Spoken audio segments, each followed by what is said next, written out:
Though, I hope this is the video that people have been talking about on TikTok about aliens in the ocean.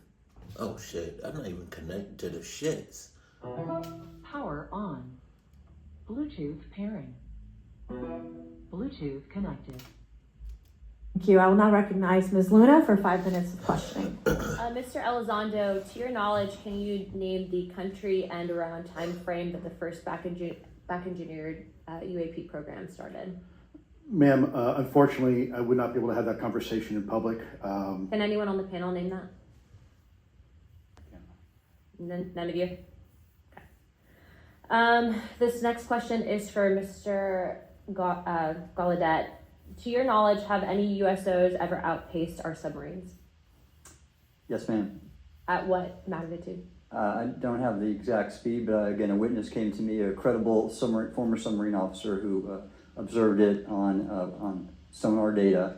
And this was in the 80s in the North Atlantic during a storm, and it outpaced his submarine by orders of magnitude. Are you aware? In the 80s?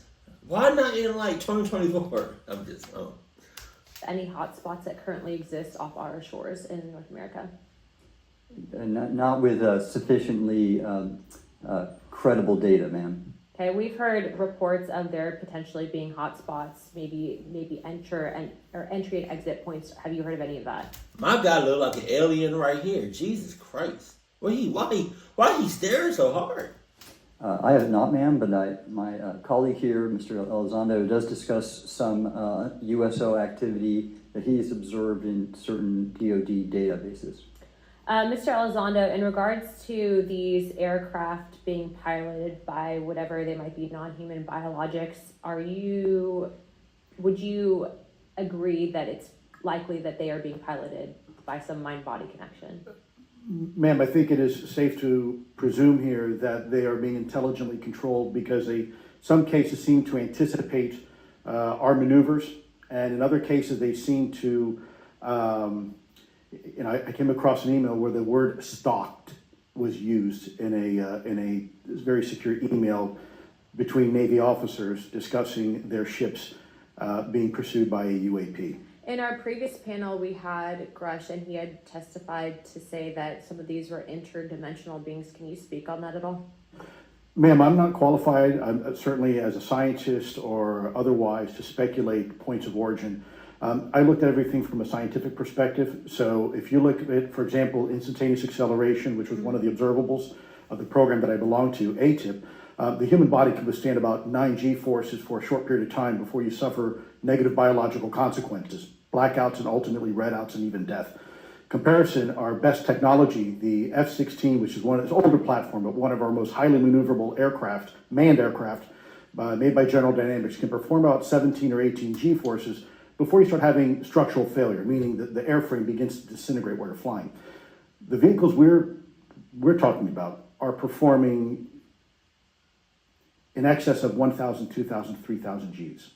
So I guess would it be safe to infer that they're living craft?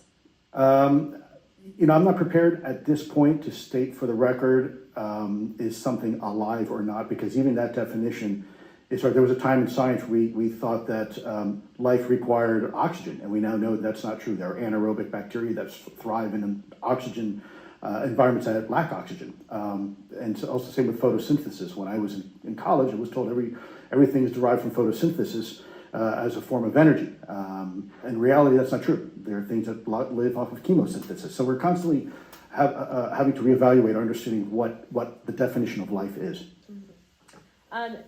Do any of you ever come across reports from people that claim to have firsthand experiences with these entities, whatever they might be, or these aircraft, and then as a result, whether or not they're religious, find that these things will automatically disappear?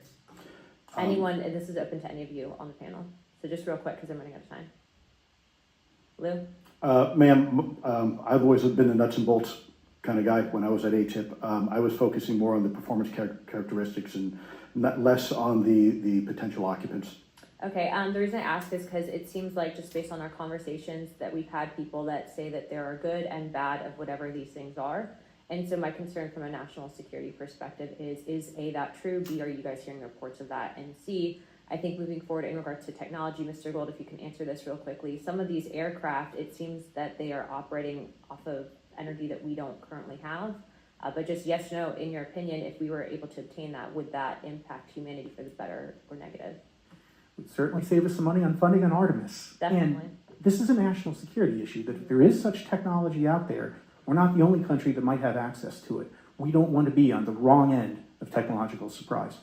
Okay. Thank you guys for your time. So we still gotta pay rent with the aliens among us in the oceans. Okay. Got it. So I still gotta pay rent